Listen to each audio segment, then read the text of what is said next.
Good afternoon, good morning, and good day wherever you may be joining us from. Welcome to another edition of the Digital Download, the longest running weekly business talk show on LinkedIn Live. Now globally syndicated on TuneIn Radio through IBGR, the world's #1 business talk, news, and strategy radio network. Today we're talking about how leaders build cultures that last. We have a special guest, Dr. Karen Wilson-Starks, to help us with the discussion. Karen is President and CEO of Trans Leadership Inc., drawing on her extensive experience working with global corporations, government agencies, and the military. Karen shares how leaders can shape their organizations to sustain success and enduring impact. But before we bring Karen on, let's go around the set and introduce everyone. While we're doing that, why don't you in the audience reach out to a friend, ping them, and have them join us? We strive to make the digital download an interactive experience. Audience participation is highly encouraged. So, Adam, why don't you get us started? I'd love to. Hello, everybody. I'm Adam Gray, co-founder of DLA Ignite, and I'm very much looking forward to today. In fact, I'm always looking forward to these shows because they're always really interesting. This is a particularly exciting one because Bertrand is hosting for the first time. So don't talk to me about it. Yeah. So it's great to be here and I'm really looking forward to this. Thank you, Bertrand. Tim. Yes, thank you. I'm Tim Hughes. I'm the CEO and co-founder of DLA Ignite. And welcome to Bertrand for being the podcast producer for the first time. Well done. I'm actually in a bit of a somber mood today after having seen the images coming in from California of the way that the wildfires have burnt down all those houses. But today we try and rise above that and have some fun. And I'm looking forward to talking to Karen. So thank you. Excellent. Tracy. Thank you, Bertrand. I am Tracy Borison, founder of TLB Coaching and Events, a proud partner of DLA Ignite. And I couldn't help but think during the intro, do you guys remember when we were just the longest running business talk show on LinkedIn Live? And we've added so many more things that this show is about. And I can't help but think that hey, as a team, maybe we're contributing to how leaders build cultures that last. So I'm excited to have this conversation. I'm a huge fan of Dr. Karen. So yeah, as always, excited to be here. And my name, thank you, Tracy, and I am Bertrand Godillot. I am the managing partner of Odysseus & Co., a very proud DLA Ignite partner. And this is the first time I'm doing this, so please bear with me. As I said, this week on the Digital Download, we'll speak with Karen. Karen has a proven history of guiding leaders through change and equipping them to leave meaningful legacies. Her work empowers organizations to thrive across generations by fostering cultures that balance vision, resilience, and collaboration. Let's bring her on. Yay! Welcome, Dr. Karen. I'm very happy to be here, and thank you for the introduction. Yes. Karen, good morning and welcome. Karen, let's start by having you tell us a little bit more about you, your background, and what led you to where you are today. All right, great. Well, first of all, let me just say that I'm a person who's really very passionate about partnering with executive leaders to create positive and profitable cultures. And I'm also someone who loves people. I like people from all different countries, all different backgrounds. I find that exciting. So I've built a global business as a result of that. And I am also a person of faith. So I see things not just in the physical world, but I see things from a transcendent perspective as well, that which you can't necessarily see with the naked eye. And I would say by background and training, I am a clinical psychologist. I was in the 6th grade, way back in early grammar school when I decided to become a psychologist. And how that happened is that I was reading the Dear Abby column, which is an advice column that used to be in the newspaper. And I said, this is great. People are writing in, they have issues, and someone's answering. And I said, I want to be that person who helps people in that way. And so I said, that must be what psychologists do. I didn't even know any psychologists, but I thought that was it. And that's how I decided to be a psychologist. And so I'd say I'm kind of on my fourth career in the field of psychology. And this year I'm celebrating 30 years with my own company, Trans Leadership Incorporated. And work is a special place for me because I also met my husband at work. He and I were active duty Army officers, so we were in the military. We were both stationed at West Point in New York, the U.S. Military Academy. I was the clinical director of the Cadet Counseling Center, and he was a tactical officer in charge of one of the cadet companies. So I bring that military lens as well, and I'm a testament to the fact you can meet someone great to be your spouse at work. So this year we'll be celebrating 38 years of marriage. Wow. And then, as far as just other personal background, I am ethnically, I'm African American and also Cherokee on the Native American side. On both sides of my family, I am both. And so I love to see what the contribution is of ethnic background and heritage on a person's identity.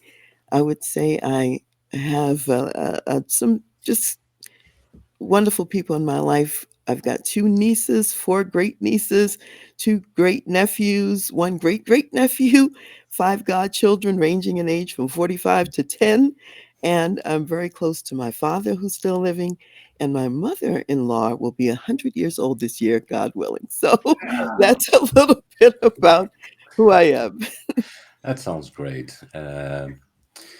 And I promise we'll try to keep organized here. Well, you do what's fun But for anyway, you. That's great. okay, Karen, let's start with a foundational question. How can leaders prepare their organizations for long-term success? Well, if we're talking about the topic of developing a culture, and I would say long term success is dependent on creating a culture that's kind of like soil, where you're growing people like you would grow plants and crops. So that soil has to be fertile, it has to have nutrients in it. It's kind of like the air that people will breathe in the organization. So you want to make sure that that air is clear, it's not full of toxins and pollutants, and that it's oxygen filled. So when I think about leaders, how can they do this? They're purposefully creating a culture that will address the vision and mission that they're called to do. So that's number one. Okay. So actually, I have a question from that, if that's okay, Bertrand. I mean, I feel like culture is very personal. So like each of us have our own identity. Each organization has its own business culture. And as you mentioned, Dr. Karen, that is contributed to by the vision and mission and the goals. I know one of the things that I've experienced, especially in like growth organizations, is that there's almost a impending culture shift in that like I have X amount of people who are contributing to a culture. And now I am significantly growing. And so I'm going to have more people. And so what are some of the things you see in that process, in that growth process, that either make that culture development successful or fail? Yes, and there's one thing that you mentioned, and that is this whole notion of companies that are growing, and this whole notion that there may be a shift because they're growing, and people have their own personal values. I would say this: there has to be a match between what your personal values are that you're bringing to the organization, and also the values that that organization espouses. And if you have some values that really are not consistent with the organization, you will tend to be unhappy working there, and the organization will give you feedback on a regular basis that somehow you're not living up to their expectations. So I think that we have to think about culture as, in the most basic definition, the way we do things around here, how we treat people, and there has to be alignment between the individuals and also the organization. So I've had situations where someone may come in with a value. I'm thinking of an executive that I know who came into the organization with the value of, taking your time, doing things methodically, and it was a slower process. The organizational culture was one of speed and get it done quickly. And no matter what that person was going to do, that was not going to be a good fit for them. And so ultimately, they had to leave that organization because those values didn't match. I've been part of one of those organizations before where speed was more important than the quality. And I remember my boss once asking me for a 3 out of 10. And I was like, I don't do 3 out of 10s. I Exactly. do 8 out of 10, but 8 out of 10 takes longer than 3 out of 10. This is true. And so you'd be unhappy every day in a culture that required that of you. And that's what people have to look at. And organizations also have to look at it too in terms of how they're recruiting, how they're attracting and selecting people. And if someone doesn't have that temperament that goes with the underlying values that sort of demonstrate what your culture is about, they're probably not maybe a good fit. So I have a question for you, Dr. Karen. So if I join a large organization, I have to fit in with their culture. If I want to be happy, that should be my natural culture, but I can change how I feel about things and how I do things to fit in with the culture that they've already established. But if I'm starting an organization from scratch, and I think that you're probably a really good person to answer this because you have African American heritage and you have Native American heritage. So you come from two different cultural backgrounds that you've had to kind of bring together and make sense of and process. So I founded a company. The company's growing really quickly. We're bringing more people on board, and I want to imprint my view of how things should be on the culture of the organization. But the people that I bring on board help, whether I like it or not, reshape that culture. So how can I integrate the culture, which may be right in many ways that mine's wrong? How can I integrate that into the organization without losing the very kind of crux of the fact that it's my organization and I'm very passionate about how I want it to be? How can I balance those two things? That's a great question. I love the idea of thinking about an organization as a growing organism. It's not static.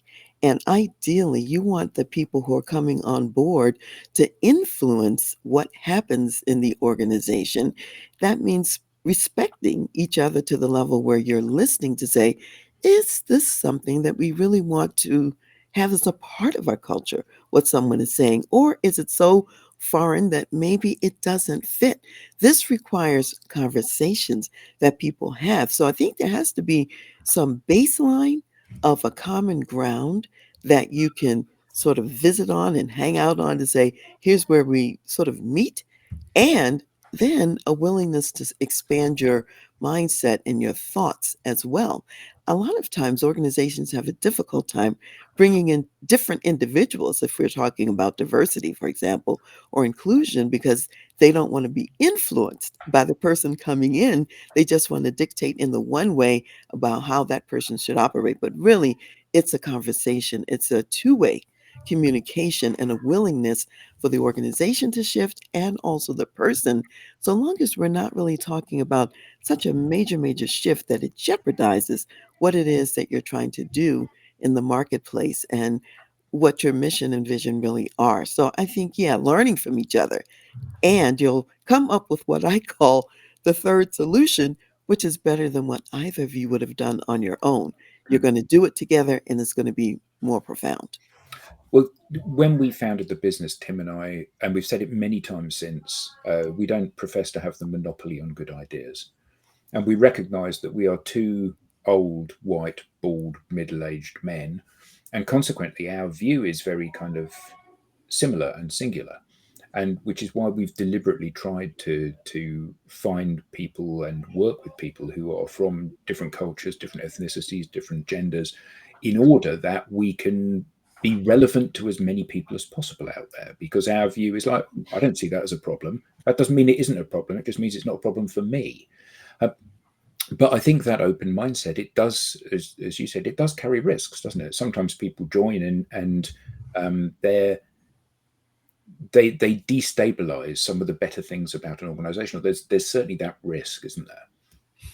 Yes, and that's why you also have to think about sometimes a person just doesn't fit, okay? And it's not because you're being closed-minded, but let's say you have in your organization a value that's for excellence and responsibility and also for ownership of errors and mistakes, and someone comes in and they're fly by the seat of your pants. They believe in covering errors and mistakes and getting away with whatever they can get away with because that's the culture that they came from. That's not going to fit in your company, and you have to be able to identify that and say, okay, this is not who we are, this is not who we want to be. So you reject that part, yet someone else may come with an idea you never thought of, and it really does serve you, your customers, your environment very well. And you say, okay, we can integrate that in because it fits at the basic level of who we are and who we want to be. Mm. I know there's a really good question in the comments too, so I want to make sure we get to that. But I think this concept of like culture as evolutionary is something that, I mean, so I'm in marketing. There's a lot of times when people try and do marketing things where it's just like, I'm going to create my brand, I'm going to create my logo, I'm going to create my tagline, and that's going to be permanent. It's like one big effort to create this thing, and then it's supposed to just like stay static for X amount of times. And I think specifically in culture, if people are being added and subtracted from the organization on an ongoing basis, then there's a lot of movement that happens in that. And so, Dr. Karen, in your work, how important is it for people to just like really embrace that a culture is evolving? This isn't static. It's not supposed to be about me as the leader setting this vision and expectation and then never changing it. How important is that to the overall success of the conversation? Yes, I think that you have to have a mindset of some agility and some flexibility. What you're trying to do often doesn't shift so much like the big picture of what are we here for and what is our bigger purpose. The methodologies often change, the venues for how you get it done can change. So imagine if you were way back in the day and you're doing all of your writing on stone tablets and you insist that we keep writing on stone tablets in today's time, or you're writing on scrolls and papyrus paper or whatever. And we're in a digital age where you can write on your computer, you could write through your phone, you can write on paper. There are so many ways to express yourself or not write at all. You could be on Zoom or some other platform. And so I think it's saying to yourself, how will something new bring an enhancement that's valuable for ultimately what we're trying to put out there in the marketplace? That's where you want to be flexible. You don't want to be so flexible necessarily where it violates some deeply held bottom line kinds of values that are important. And it's the values that tell the people in the organization, how do we behave? What do we do? And what don't we do? Mm. So All right. should we pull up Mark's question? Yes, exactly. Thank you, Adam. Yeah. So Mark, hi Mark, nice to see you. His question is curious as to how culture, mission, and vision plays a part in military service. Is it more or less important in companies? I wouldn't say that it's more important, it's just as important. And I think what's different sometimes in the military is there is an existing rubric of a culture that's transmitted to the people who join military service. And it doesn't mean that in your specific role that you don't personalize it for how you show up in your job, but you're signing up for a culture that's already in place, kind of like if you were joining a fraternity or something of that sort that's got years and years of a way of operating. And even with that being said, what I have seen is the military brings together some of the best and brightest minds in the country, and they take those people and they continue to learn together and also to take things to a new level, even though, again, that baseline is the same. The way it shows up can vary and can be different from place to place and depending on what you're doing. I remember, for example, when I was at West Point and I was working with cadets, and we did an operation that was a 24-hour operation. So we had to be on duty on shifts in 24 hours, and my cadets were the only ones who worked the entire summer. Now, the basic approach there is everything is the same because, the military kind of likes uniformity and everything's the same. And I was able to make a case for why the cadets who worked the entire summer and who worked a 24-hour shift had to have some different rest periods than the ones who didn't do that. And that was different from the culture that they had in place, and yet it was relevant for the team that I was supporting. So, Karen, why does leadership succession often fail to achieve lasting results? Well, there are several things about that. Sometimes you might be, again, selecting the wrong people, and you may not be asking the right questions or looking at the right background information to see what's needed. Not only is the person great that you're bringing in, you're looking at how will they add value to our organization.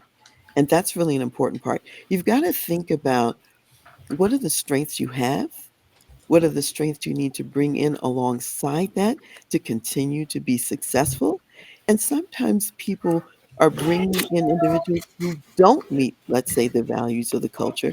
They're bringing in people who don't have the skills and strengths that are necessary and needed to take the company to the next level. And they may not be spending time to integrate the person into the environment. So it's a process. You cannot assume that things will happen automatically.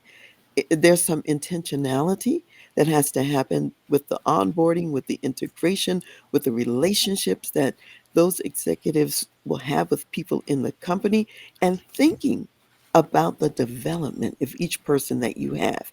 I think that a culture that's one of development and feedback is a powerful culture. And sometimes we don't think about taking the time. What's the next step of development for that person? What do they need in order to grow and be able to add even more value to the organization? So if you neglect that and you don't give them feedback, well, you're probably not going to get the results you want. So that's one of the big reasons that it fails. And I know we touched a little bit on that earlier, but I'd like to have your view on this. How do leaders balance short-term goals with the need to create long-term legacy? Yeah, that's great because I find so often in the marketplace, people are thinking short term only, and they're not thinking about the long term. And really, it's a dance of a both and. You have to have lenses for both short term and long term. And ideally, if short term, how would I say, if it causes you not to do something that's important in the long term, you want to have it as a time limited aspect. We're going to do this for a brief period of time because it's going to gain us this value, this advantage in the business. But then we always have to think about when it's time to switch from that to go back to the long term perspective, because that's what's going to cause you to last in the marketplace. So it's not either or, it's both and. And sometimes you have to do some short term things for a short term. And you always do those even with the lens of the long term in mind. Ooh, okay. So I have a question about this, and it's not specifically related to like corporations, but so in Canada, our prime minister has recently resigned. And so there's a lot of conversations that are going on about leadership and like what is leadership? What do we want a leader to be? I've been doing some research on like how people even become like leaders of parties and things like that. And there's like, I think like fairly antiquated structures that are related to all of that. It's politics in particular seems like an arena where short-term goals win all the time, because I have a like predefined amount of time where I'm getting this role 3 or 4 years, and I know I have that for sure, and so I can do that in this amount of time. I'm going to slam it all in. And because we assume that I am not going to be involved later, that like I don't really invest my mental calories, as I like to call them, in the long-term goals. And so what are some things that you see? Is this like a personality thing from a leadership point of view? Is it an intention thing? Like, what are the things that allow someone to have that skill, or is it a desire? You could tell us of wanting to be able to switch between the short-term and long-term lenses. Well, in politics, it's particularly challenging because in the political arena, there's often a mindset that says, I'm only here to do this piece that's short term. And I would say if you really want to benefit a country or an environment, you have to think beyond your own administration. You have to figure out, how can I build on what's already been built? So the foundation that's already there, that past leaders have left, and think in the mindset of what I call living leadership legacy. What's going to happen after you're gone? You're putting some pieces in place so that the person who comes after you, they get to carry the baton in a better way because of what you've seeded in the organization and what you've built in the organization. And our challenge is we don't always reward that behavior. We don't always put that out there as an expectation. And consequently, every so many years in the United States, it's 4 years or 8 years, you're starting over, as opposed to people being in those roles of thinking that I am like in a relay in a sense. And so I'm passing the baton on to the next person. And what I'm giving them is something that they will use to benefit the country long term. So I think that's a real shift in mindset, a real shift in how you could do that. Probably less practice in politics than it can be often in company settings. And going back to company settings, how can leaders ensure their values and vision are carried forward after they step down? Because we talked about growth, but when I'm leaving now. There's a piece of creating a culture that lasts that I think is really important that people don't always think about. It is looking around the organization, finding the stories that are examples of, wow, that's who we really are. This is behavior that captures the essence of the culture we're building, the values that are important to us, the strengths that we have that we want to highlight in the marketplace. And a lot of times, leaders are assuming that people know what that behavior looks like. But you've got to constantly scan the environment and then say, be in your, I call them your state of the business meetings at times, and you say, here's an example. John Doe over here was meeting with a client or a customer. Something went wrong. Here's what derailed, but here's how they salvaged that. Here's how they saved that. This is who we are at ABC Company. And it really aligns with our values of excellence, our values of customer service, or whatever it is. And you regularly look for and share those stories. And I think so often companies have the stories, but they don't collect them and they don't share them. Okay, so I've got we love to play devil's advocate, as you can imagine. Okay. And by we, he means he loves to play devil's All right. And here we go again. How important is culture really? I mean, it's like, so you come from a military background. Culture in the military is self-evident. You said about, they like uniformity. They give people uniforms. They give people a very clear briefing or set of orders. There is some wiggle room maybe, but not a huge amount. It's a very clearly defined path. And in the corporate world, I think that we see a huge number of companies that play lip service to, we have a really strong culture here. And you know, the ones that do have a strong culture, they're the ones that don't really shift when senior management changes. Mhm. So a good example of that might be Apple. You know, they have a very, very strong vision for what it is they're there to do. Steve Jobs dies. The company continues to grow and become more successful after his death, even though it was his baby. Microsoft, we saw them being massively successful, then a huge slump when nobody wanted to touch Microsoft. And now they're a go-to place again because they had the Steve years, and you had the Bill Gates years first, fantastic. Then you had the Steve Ballmer years, not so great, and then you have the next phase, and everything seems to be going really well again. But I'm particularly thinking about a company that's a global organization well known for delivering things the next day, who shall remain nameless. And we hear about there's a culture of innovation. We hear about how it's a place everybody wants to work, but huge numbers of warehouses having massive staffing and strike issues, union action against them, because the culture from the people at the top seems to be rarely shared across the organization. And despite this, they're one of the most successful companies in the world. So how important is culture really? Tim is chief executive of this company.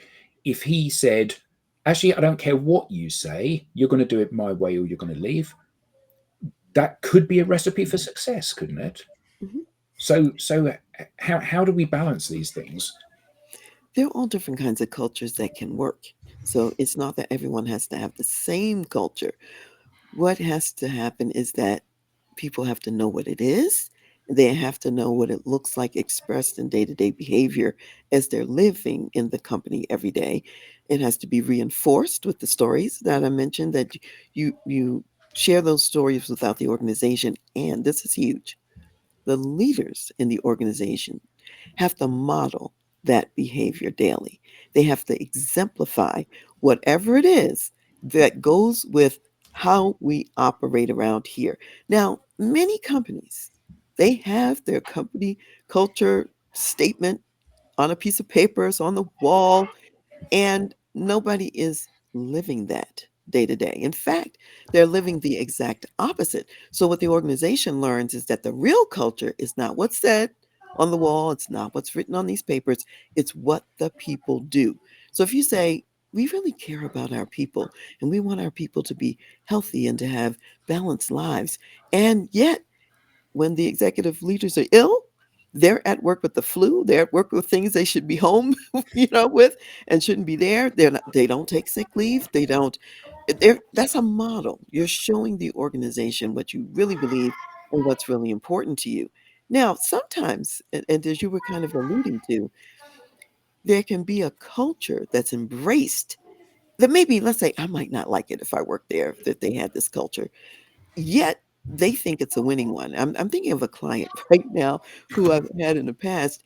They were working in national security, and they were doing things that were very technical and that were cutting edge, and they had a culture of innovation and of speed to the market. They did not value balance in life. They didn't care if you went to the gym. If you had to work 12 hours a day in order to do the job, that was okay with them. And so they would sometimes get feedback from their employees about, "Oh, we think we should have a little more time off, or we think we should be able to go to the gym," or whatever it was. And the company basically let that fall on deaf ears because they had a constant pipeline of people who wanted to work there because of that innovation value that they had. And they just didn't see it was important to do this other part. They weren't suffering. It wasn't hurting them at the time. There was no incentive to change the culture. And so very often, if you see an organization, they may be successful by their metrics and what they're looking at and measuring. And for right now, that may be working. And what they really have to also think about is, will the same dynamics that are out there now continue into the future. So as we come out of COVID and all this, and people are thinking differently about the kind of workplace that they want to have, will that still work for you? That's the question you have to ask. And sometimes you have to be willing to shift, because people may decide, well, yeah, I like innovation and I like a culture of innovation, but I also want to be home with my 5-year-old too. And so they then choose to go out the door, and you may not get that same quality of person coming in as you did in the past. So that's what companies have to think about. Yeah, I think one of the things that I hear so often, because I speak a lot about authenticity, and people will experience something and be like, "Oh, that's not authenticity," and I'm like, just because you don't like it doesn't mean it's not authentic. So, like, I remember, and like, everyone has their own opinion of Elon. But when he released that this is what is expected of Tesla employees, and we celebrate people who sleep at the office and all of these things, like, I mean, if that's what's going to be expected, if that's what's going to be rewarded, very minimally, I would expect you to be transparent about it. So I might not like that. I might not choose that. But if a company is being transparent, and for whatever reason, they think that's what contributes to their success based on how they define success, then I think that that's the like critical component, is that you can, I've said this for years, because I've been in a lot of businesses that write their values on their wall and then operate under completely different values. And I'm like, just have the guts to tell people what you're really doing.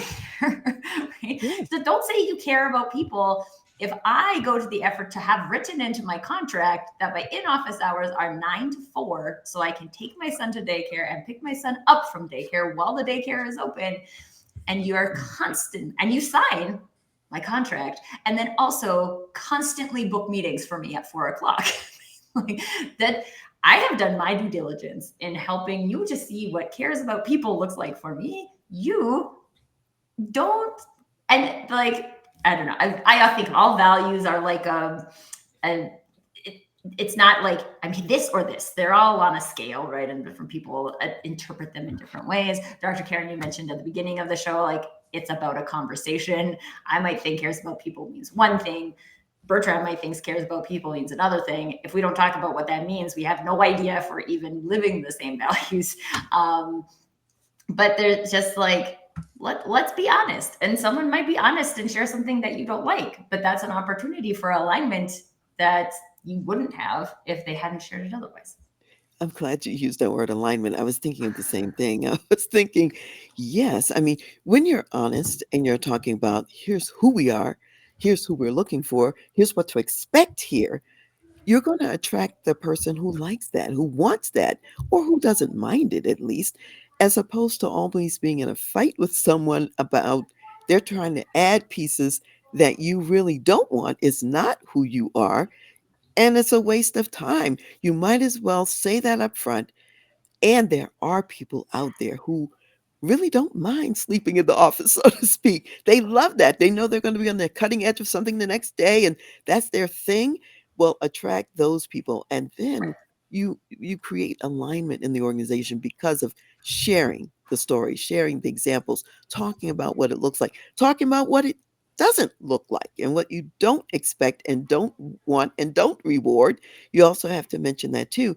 And the people then who are aligned, they are proud of that organization because of what those values are that also track with the values they have. And so when you can look around and say, I've got people who they're all in on this, they're double down on it, they're proud of this organization, they get it, they understand it, they live it every day.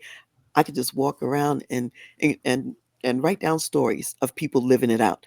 That's when you know your culture is powerful and it's operating and working for you. What you said, Tracy, was really interesting about the fact that you put these, like Tesla, you put the values and the expectation on the outside, and you say to people, "That's what we are. If you don't like it, don't join." And actually, this is not about everybody liking this. This is about being transparent, isn't it? And this is about saying, "Here's what we stand for. If you want to be part of this, we're changing the world.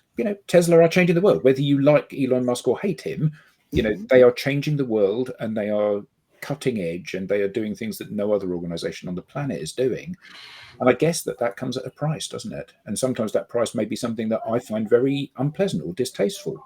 Or too high for you. Right? Like, it makes me think, I often think about the similarities between like performance in business organizations and performance in athletic teams.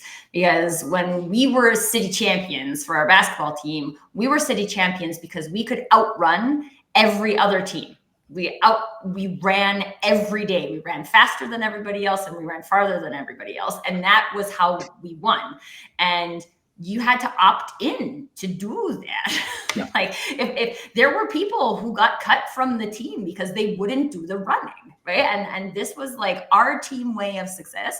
Is it the only team way of success? No, but this is our chosen team way of success. And if you're not going to invest in it, you're not bad, you're not wrong, I'm not right, but it is about like, this is our chosen way of doing it. And if you don't want to do it, then go find another team. So Karen, culture is a pool table and a table tennis table, isn't it? It's a what? A pool table and a table tennis table. It's Beer Fridays, right? Beer Fridays is culture. So but for people out there that may be actually putting together a startup, they may be technical, and they actually don't know how to create a culture. What they know about the technicalities. And I've worked for an organization back in the .com boom where they thought that culture was basically a pool table and a table tennis table. And they didn't know how to create a culture. And there was always a debate about, should it be this, or should it be this, or should it be this? And then, next week we're doing this. And so what, if you're starting a business, what is it that you should do, and what should you be thinking about in terms of creating a culture? And let me just get some clarification first. When you were talking about a pool table and table tennis, say a little bit more about that so I understand how you're viewing those items. Well, there was an expectation that those items would be put into the organization, and that would create a culture. Oh, you mean actually having a pool table there? Yeah. And you meant that quite literally. Yeah. Literally. Dr. Karen, you might be shocked at the number of tech companies who believe that like that's what creates culture. Yeah. In tech, culture is created by a pool table and a table tennis table. Okay. Or it might be foosball. It might be foosball. I don't know what that is, but it's the little soccer game where you like spin the guys. Table football. Table football. Yeah. We call it foosball. Yeah. Oh, I'm glad I asked for clarification because I did not know you were speaking quite literally. So, okay, wonderful. Here's the question that has to be asked in the organization. And the answer may be different depending on the organization and the people. If I bring in a pool table, foosball, or whatever it is, you have to be able to answer, how does that facilitate achieving the vision and mission of the organization? And it might. I'm not going to suggest that maybe it isn't, but you have to be able to articulate that and see it, and to be able to also demonstrate if those items are removed, there's less productivity in some kind of way, or there's less creativity in terms of people thinking about things. Because there are organizations that are very creative and innovative, and they have little toys around or whatever that do facilitate the way people think and the way that they interact with others, bringing people together that might otherwise stay isolated in their office and therefore miss an opportunity to really co-create, collaborate with someone else and come up with something new. So you just have to be able to articulate how it helps and also notice how it may hinder, because sometimes these things we think help are really a hindrance. So it can't just be, I'm flying by the seat of my pants. I do collect a little information, do some, find some data that supports that you really do benefit from having pool table in the office, and you might. Well, you say about that. You said about senior leaders modeling behavior. I worked at an agency that didn't have a pool table; it had a full-size snooker table, so 12 feet long billiards table, and the chief executive of the company had his desk in the same room as the billiards table. And he said, because it was an agency, you can all come and play on this as often as you want. The idea, or the top level thing, was it's a team building thing. So we maybe would book a restaurant, or we would book an activity, paintballing or whatever it may be. We'll go and do that as a team. But instead of that, we can do it in the office and people can come and do it.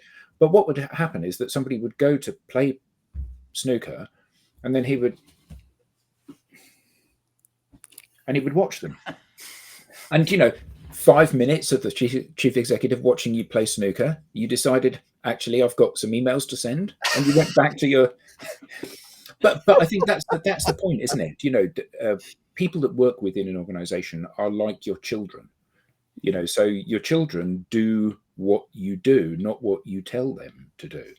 So if you smoke and you say to them, don't smoke, they smoke, because they say, okay, you smoke, so I'll smoke. You do whatever. You shout, so I'll shout. You swear, so I'll swear. And I think that the same thing happens within organizations.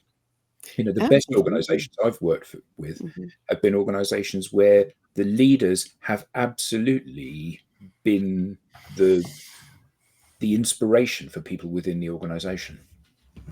Absolutely. And see, what, as I hear the story about that snooker table in the CEO's office, what strikes me is that possibly it was in the wrong location. And I say it that way because, the CEO's got lots of stuff to do, and having people come in and play at times that may not be convenient may be an issue. And so, well, what if it was in a different area, a different space? Everyone knew that you could go there, and let's say you were playing a game with someone, just like on a golf course, you're talking business and you're talking about ideas and innovation and what's next. You may get your next best thought because you were at that table playing with a teammate.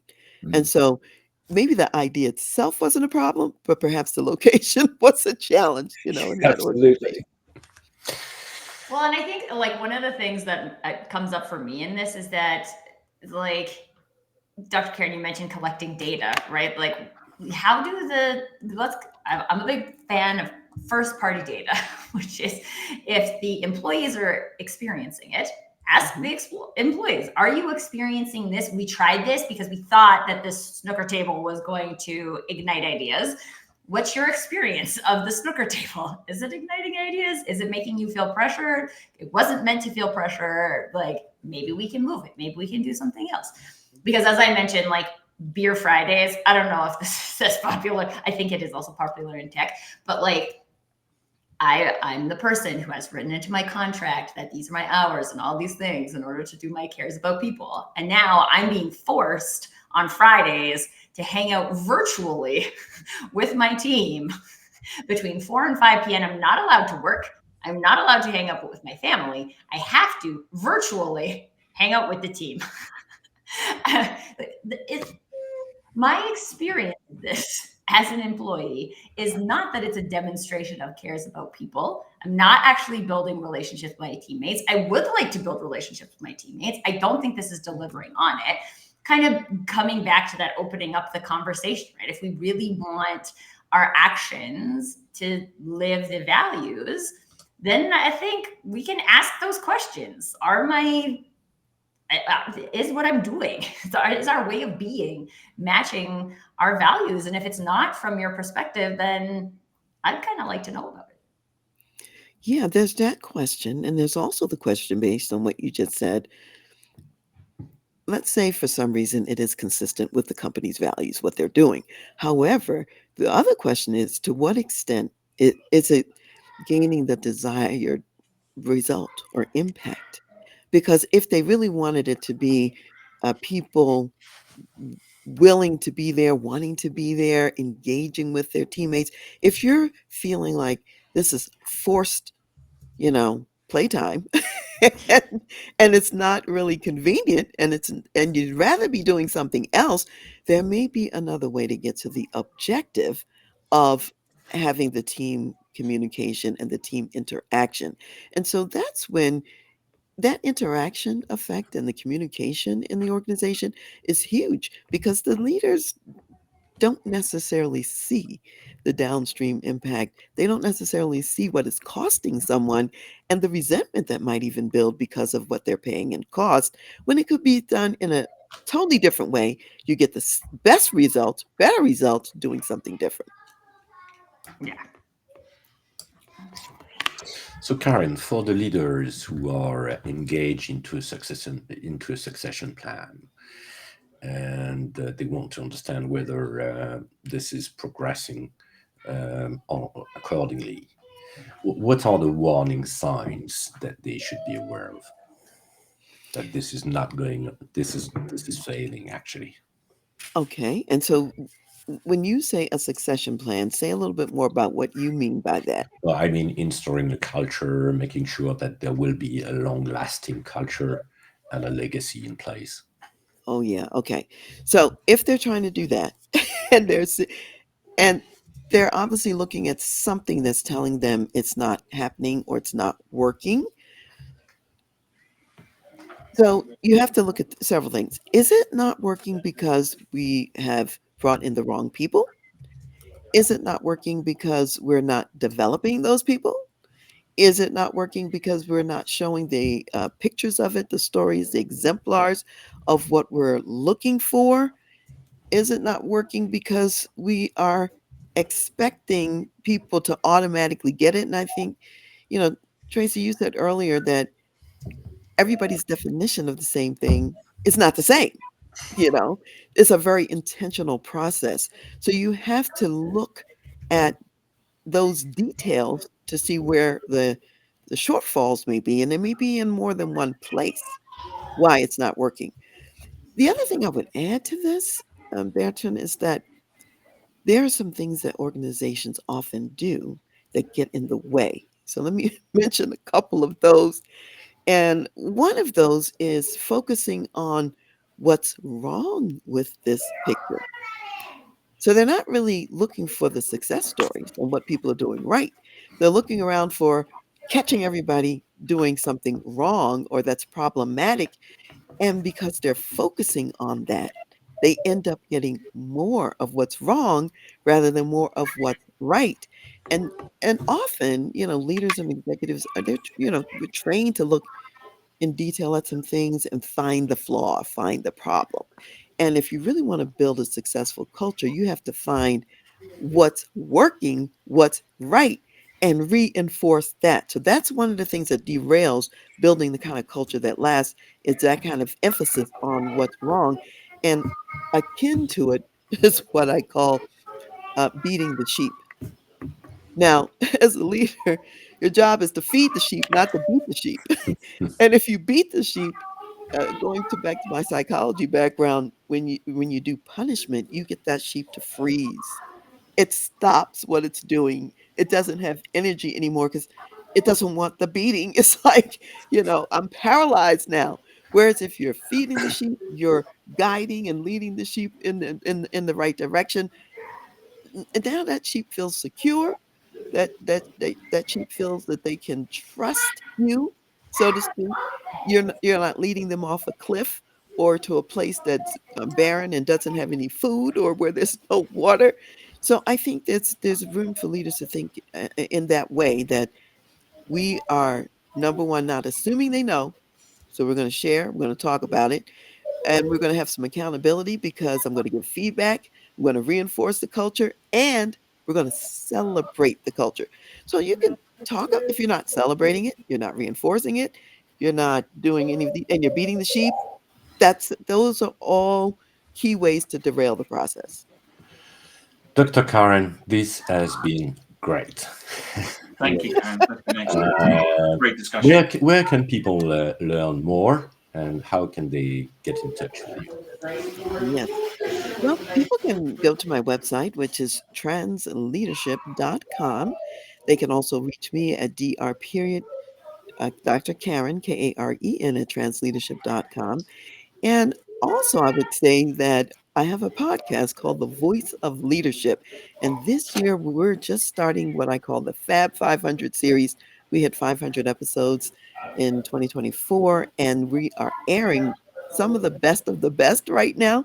And so go to podcast channels for Voice of Leadership. You can also find the podcast on YouTube under Dr. Karen Y. Wilson Starks if you want to see it. And this week we were featuring Brian Smith, who is the founder of UGG Boots. And he talks a lot about his entrepreneurial journey and what he learned, how he overcame so many obstacles and was able to sell the company profitably on the back end. So those are just some ways that people can be in touch if they like. Excellent. Well, if you have something to say, we want to hear from you. So you can scan the QR code on screen and visit us at digitaldownload.live and fill out our guest application form. We now have a newsletter. Please don't miss an episode. Get your highlights, beyond the show insights, and reminders of upcoming episodes. We have a bunch of QR codes, folks. Or visit us at digitaldownload.live/newsletter. On behalf of the panelists, to our guest, Dr. Karen, and to our audience, thank you all and see you next time. Thank you. Thanks, everybody. Bye. Thank you. Yes. Bye-bye.